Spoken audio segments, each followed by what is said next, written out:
महाराष्ट्र में अब की बार किसकी सरकार बनेगी? विधानसभा की 288 सीटों पर हो रहे सुस्त मतदान को देखते हुए यह सवाल उठ रहा है।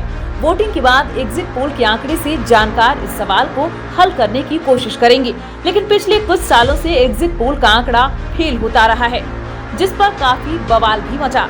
ऐसे में एग्जिट पोल से इतर इन 4 आंकड़ों से आप समझिए कि महाराष्ट्र में किसकी सरकार बनने जा रही है।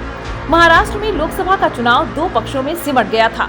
इसके बावजूद विधानसभा की 10 सीटों पर छोटी पार्टियां और निर्दलीय उम्मीदवार हावी थे। कहा जा रहा है कि विधानसभा चुनाव में वंचित विकास अघाड़ी, बहुजन विकास अघाड़ी, AIMIM जैसी पॉकेट पार्टियां भी कुछ सीटों पर खेल कर सकती हैं। इसके अलावा 2 दर्जन सीटों पर निर्दलीय उम्मीदवार मजबूत स्थिति में हैं। सोलापुर दक्षिण में कांग्रेस के कद्दावर नेता सुशील कुमार शिंदे ने एक निर्दलीय उम्मीदवार को समर्थन दिया है। शिंदे की बेटी यहां से लोकसभा की सांसद भी हैं। 2019 में 13 सीटों पर निर्दलीय उम्मीदवारों ने जीत हासिल की थी। 2014 में यह आंकड़ा 8 के आसपास था। अगर हंग असेंबली जैसी स्थिति बनती है तो ये निर्दलीय उम्मीदवार किंग मेकर की भूमिका में हो सकते हैं। वहीं 2019 के चुनाव में 11 छोटी पार्टियों ने विधानसभा की 14 सीटों पर जीत हासिल की थी। इस बार इन छोटी पार्टियों की परफॉर्मेंस पर भी सबकी नजर है। विधानसभा चुनाव में जिस तरह का सियासी स्ट्रक्चर है, उसी तरह का गठबंधन लोकसभा चुनाव में भी था। इंडिया गठबंधन में कांग्रेस, शिवसेना, UBT और NCP शरद जैसे दल शामिल थे, तो दूसरी तरफ NDA गठबंधन में BJP, शिवसेना शिंदे और NCP अजित साझेदार थी। प्रकाश अंबेडकर समेत कुछ छोटी पार्टियां अकेले ही मैदान में लड़ रही थीं। लोकसभा के इस चुनाव में बीजेपी को सबसे ज्यादा विधानसभा की 83 सीटों पर बढ़त मिली थी। अजित पवार की पार्टी को 6 और एकनाथ शिंदे की पार्टी को 38 सीटों पर बढ़त मिली थी। इसी तरह कांग्रेस को 63, शिवसेना उद्धव को 56 और NCP शरद को 38 सीटों पर बढ़त मिली थी। असदुद्दीन ओवैसी की पार्टी को 2 और निर्दलीय को 7 सीटों पर बढ़त मिली थी। लोकसभा की तुलना में विधानसभा चुनाव के समीकरण अलग होते हैं। कहा जा रहा है कि जिन सीटों पर बीजेपी को बढ़त मिली थी, उन सीटों पर बहुजन विकास अघाड़ी और प्रकाश अंबेडकर की पार्टी मजबूत स्थिति में है। दूसरी तरफ महाविकास अघाड़ी ने अपने साथ समाजवादी पार्टी और शेतकारी संगठन को भी जोड़ने का काम किया है।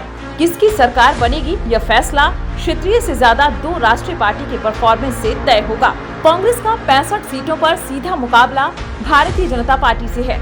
इनमें से अधिकांश सीटें विदर्भ इलाके की है। लोकसभा चुनाव में कांग्रेस ने यहां बढ़त हासिल की थी। हालांकि विधानसभा के चुनाव में राष्ट्रीय स्वयंसेवक संघ ने भी बीजेपी की तरफ से मोर्चा संभाल रखा है। कांग्रेस की तरफ से नाना पटोले ने यहां की कमान संभाल रखी है। कहा जा रहा है कि इन 65 सीटों पर जिस पार्टी को बढ़त मिलेगी, उसका गठबंधन महाराष्ट्र के जादुई नंबर को आसानी से छू सकती है।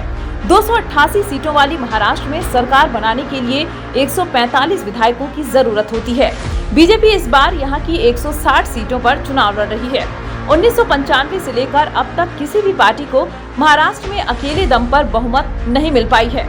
1995 में शिवसेना और बीजेपी ने मिलकर सरकार का गठन किया था। 1999 में कांग्रेस और शरद पवार की पार्टी ने मिलकर सरकार बनाई। 2004 में भी कांग्रेस और NCP की गठबंधन सरकार ही महाराष्ट्र में गठित हुई। 2009 में भी कांग्रेस और NCP ने मिलकर सरकार बनाई। 2014 में बीजेपी और शिवसेना गठबंधन की संयुक्त सरकार बनी।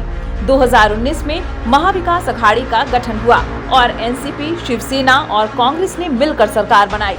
हाल ही में केंद्रीय गृह मंत्री अमित शाह ने कहा था कि 2024 में हम गठबंधन की सरकार बनाएंगे और फिर 2029 में अकेले दम पर सरकार में आएंगे। बीजेपी एकनाथ शिंदे और अजित पवार के साथ गठबंधन में है। दूसरी तरफ इंडिया का भी गठबंधन ही है। यहाँ भी तीनों पार्टियां लगभग बराबर सीटों पर चुनाव लड़ रही हैं।